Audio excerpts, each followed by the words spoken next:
Hello there friends, it's Ashley here from the Loopy Lamb and theloopylamb.com, and today I'm teaching you how to crochet the granny stripe stitch, a classic beginner-friendly stitch that works up quickly and looks great in a wide variety of projects.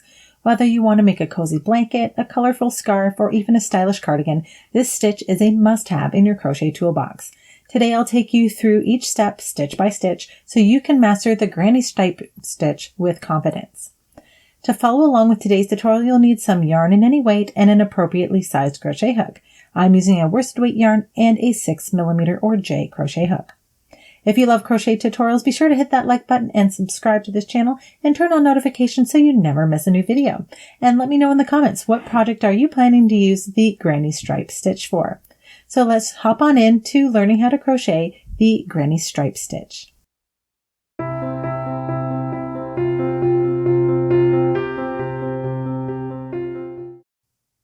The granny stripe stitch can work with any yarn and hook combination, but today I'm using a worsted weight yarn and a 6mm crochet hook, and I'll link the products that I'm using in the description box below for you if you are interested in checking that out. Now the granny stripe stitch has a multiple of 3 plus 2. That means you're going to create your foundation chain in a multiple of 3, and then you'll add 2 on the end. For today's tutorial, I'm going to be creating a chain of 20 to practice with. So we're going to yarn over and pull through the loop. There's 1. Yarn over and pull through the loop. There's 2. And we're going to continue to chain in multiples of 3 and add 2 on the end. So I've created a chain of 20 and we're ready to start our first row of stitches. To start, we're going to skip this first chain here, and working into the second chain, we're going to create a single crochet. So inserting our hook into that second chain, yarn over and pull up a loop, 2 loops on our hook, yarn over and pull through both loops, and that's your first stitch completed, and that's a single crochet. And now we're going to work 1 single crochet stitch into each chain across. So I'll show you how to do that again. Insert your hook into the very next chain, yarn over and pull up a loop. You should have 2 loops on your hook. Then we're going to yarn over and pull through both loops, and that's your second single crochet completed. So we're just going to repeat that in each chain across, working 1 single crochet into each chain. So if you'd like to pause your video, meet me back here in just a moment. I'll show you how we're moving into row 2 at the end of this row.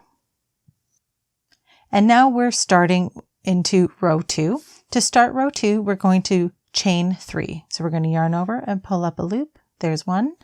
Yarn over and pull through. There's 2. Yarn over and pull through. That's 3. And then we're going to turn our work. Now, I do recommend placing a stitch marker in the top of your turning chain or in the top of that chain, third chain there. So that way you know what stitch you're working into at the end of the next row. So chain 3s do count as a stitch in this pattern at the beginning of every row. So now we're going to work a double crochet into this first stitch here. So we're going to yarn over and insert our hook into that first stitch under both loops, yarn over and pull up a loop. You should have 3 loops on your hook, yarn over and pull through the first 2 loops, 2 loops remaining, yarn over and pull through the next 2 loops. And that's your double crochet completed. And now we're going to skip 2 stitches, so 1 and 2, and I'm going to put my fingers next to this third stitch here because that's the stitch we're going to be working into. And then we're going to work 3 double crochets into that third stitch. So again, skip 2 stitches, and then we're going to double crochet into that third stitch. So yarn over and insert your hook into that third stitch, yarn over and pull up a loop, 3 loops on your hook, yarn over and pull through 2, yarn over and pull through 2. And that's our first of our 3 double crochets completed. So we're going to go back into that same stitch 2 more times to work 2 more double crochets. So yarn over, back into that same stitch, yarn over, pull up a loop, yarn over, pull through 2, yarn over, pull through 2, and then 1 more time, yarn over, back into that same stitch, yarn over, pull up a loop, yarn over, pull through 2, and yarn over and pull through 2. And so I'll take a moment here to show you what you've created. So this is what is called a 3 double crochet cluster, or sometimes a granny cluster, and that's where you work 3 double crochets all into the same stitch. All right. And that's where that iconic granny stripe or granny stitch comes from, is the creation of that cluster.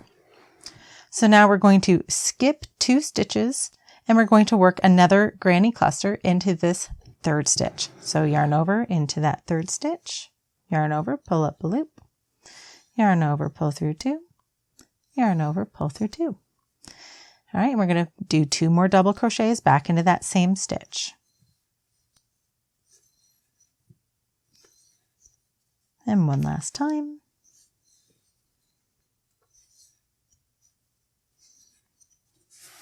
And that's our next granny cluster.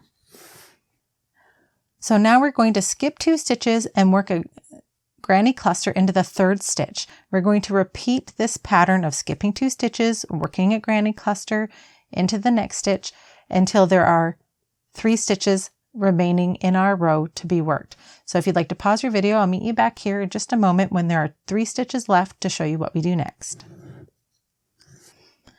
All right, so I've finished my repeat of those skip 2 stitches followed by a granny cluster, and I have these 3 stitches left to be worked.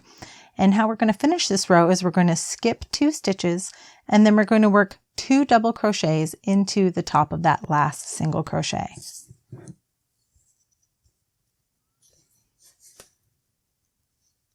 So here's our first double crochet, and then back into the same stitch to double crochet a second time.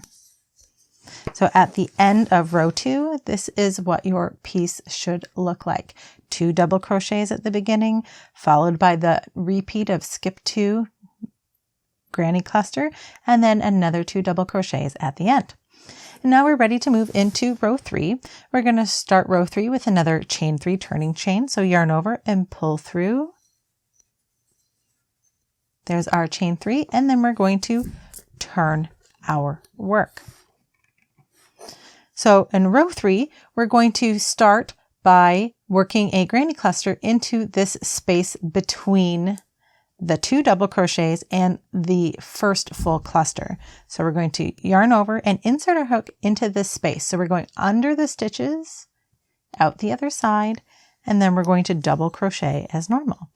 And we're working at that 3 double crochet cluster into the space. So we've started 1, back around the space there. Here's our second, and then back into the space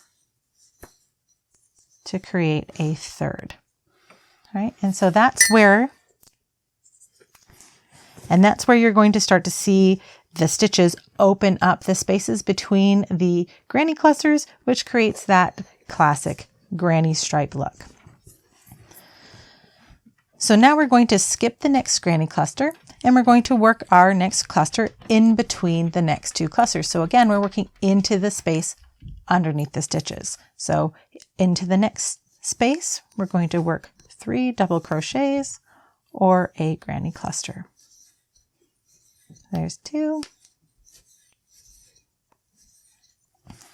And there's 3.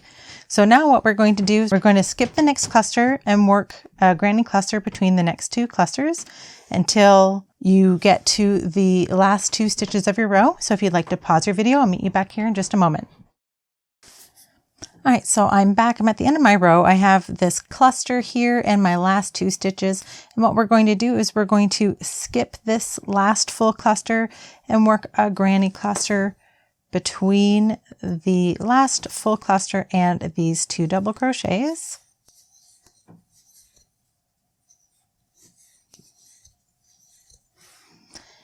And then we're going to skip this next stitch and work a double crochet into the top of our turning chain. And I've got my stitch marker here in the top of my turning chain, so I'm just going to get that out of the way, but I'm going to keep an eye on where that stitch marker comes out of so I know where to work my stitch. So I'm going to double crochet into the top of that turning chain, and that finishes my row. And so this is what your piece should look like at the end of row 3. So we've got 1 double crochet, our clusters between the clusters. Say that 3 times fast. And then we've got our 1 double crochet here at the end. And now we're ready to move into row 4. To start row 4, we're going to chain up 3, 1, 2, 3, and turn our work. And now anytime you create that chain 3, if you'd like, you can put that stitch marker in the top of that chain so that way you can find it in the next row. So now that we've got our chain 3 and we've turned our work, we're going to work a double crochet here into the first stitch.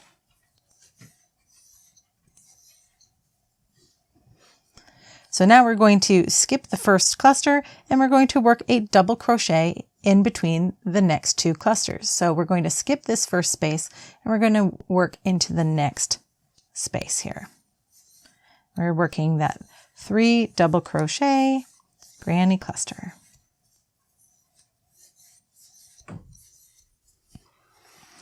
All right, and now just like we did in the previous row, we're going to skip the next cluster and work another granny cluster between the next stitches. So again, skip that and then work 3 double crochets into the next space. We're going to skip the next cluster and work 3 double crochets or a granny cluster in between the next 2 clusters. So in this next space here, we're going to continue that along our piece until we get to the very last stitch here, which is our turning chain. So if you'd like to pause your video and work across your piece, I'll meet you back here to show you how we're finishing off this row. All right, so I'm back. I've worked my clusters all the way across my piece here, and now I'm left with this last full cluster and my last stitch, which is that turning chain. So what we're going to do is we're going to skip the full cluster, and working into the top of the turning chain, we're going to work 2 double crochets. So into that top of that chain, we're going to double crochet 2 times. Now some people will call this 2 double crochets a half cluster, which is, I understand why they do that, because it's not a full cluster, but I mean, it's 2 full stitches, so it's not really a half. But if that is what helps you remember what you're doing, you can call it a half cluster if you'd like. So this is what your piece should look like at the end of row 4. And to continue your piece in the granny stripe stitch, you're going to repeat rows 3 and 4 until you've reached your desired size. And now just some quick tips for the right side of your fabric, because I know a lot of folks ask about that. What's the right side and the wrong side for the fabric? Now, granny stripe is generally a double-sided fabric, so it looks very similar on both sides of the fabric.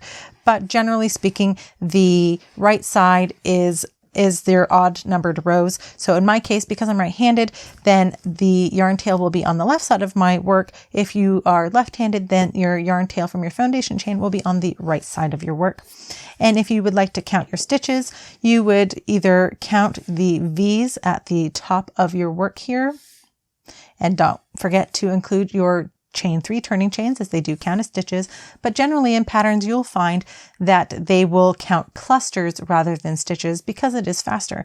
So if I were to count my stitches for this row, you'd often see that we'd have 5 clusters. So we'd count 1, 2, 3, 4, 5 clusters. And sometimes again, you'll count these 2 double crochets on either end as a half cluster, or they'll just say 5 clusters and 4 double crochets, meaning these 2 on each end. Now, one more tip for when you're working the granny stitch, if you're unsure of how to start or end a row, I always try to remember that it is a mirror of itself. So if my row started on a single turning chain here or 1 double crochet, then I would have to end on a double crochet. And if I started my row with 2 double crochets or a chain 3 turning chain and a double crochet, then my other end would have to mirror that with your 2 double crochets. And that's how, when I put my work down and I pick it back up, that's how I double check to see which row I'm on. And one last tip is, if you're like me and you like your projects to look as symmetrical as possible, especially on the top and the bottom of your piece, after you've done repeating rows 3 and 4 until you've reached your desired size, I recommend finishing off on an even numbered row. So like row 4, for example, and then turning your work and adding a row of single crochet along the top of your piece. Since we started with single crochet at the bottom, I personally like to add a row of single crochet along the top of my work. To me, it just looks a little bit more symmetrical. This is totally an optional thing and up to your personal preference, but I always like to finish off by just working one single crochet into each stitch along the top of my work. So that's it for today. I hope that you found this tutorial helpful. If you did, please hit that like button and please consider subscribing to this channel.